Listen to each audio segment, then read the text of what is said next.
25 combat missions in European theater with the 8th Air Force.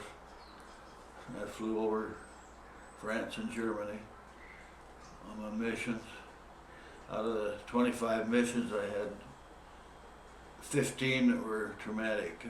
The casualty rate was so high, you were asking about, you know, getting to know other people and everything. You didn't want to know anybody.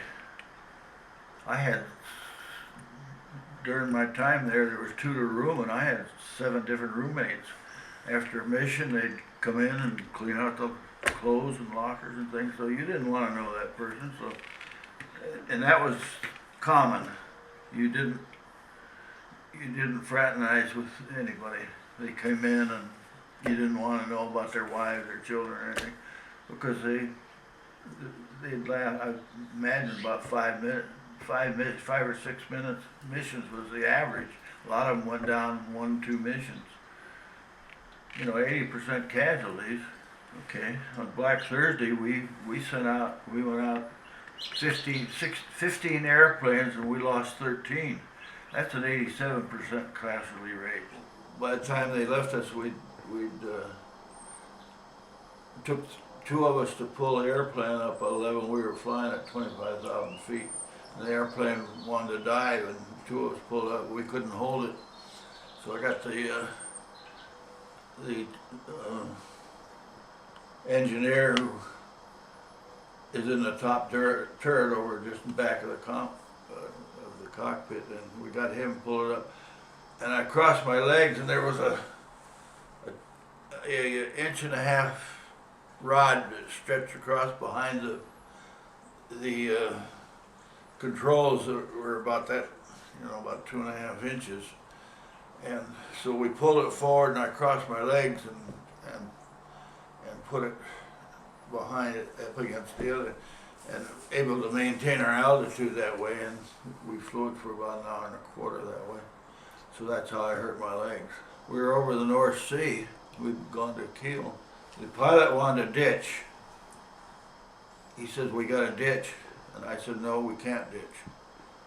And he said, "Why not?" And I said, number one, there's 12 to 14 foot waves, and if you hit one of those waves, you're dead. It'd be like running into a concrete wall. And if you, and then if you do manage to get down, I said, the airplane is like a sieve. It's going to sink within a few minutes. And I said the dinghy, we had rubber dinghies that we could release when we land there.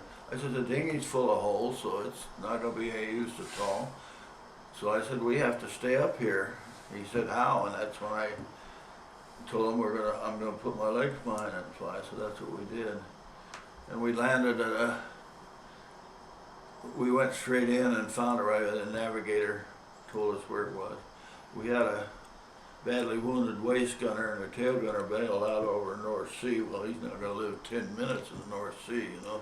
One of the waist gunners called me, I was in control of the crew as a co-pilot, and he called me, he says, the tail gunner just bailed out. Well, if you see the pictures, you'll probably understand why he bailed out, except that, you know, he'd been better off to come up in the waist and let somebody else go back there. We went off the runway and into the field, and as they say, the government was billed for 800 Brussels sprouts. But we were heroes because we tore up so many Brussels sprouts.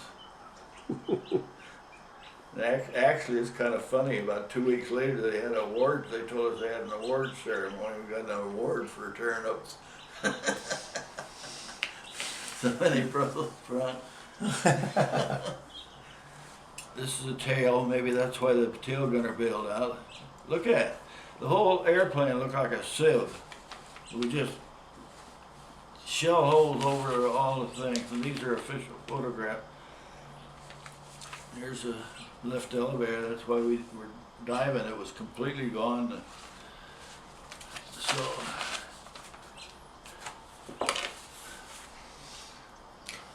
and for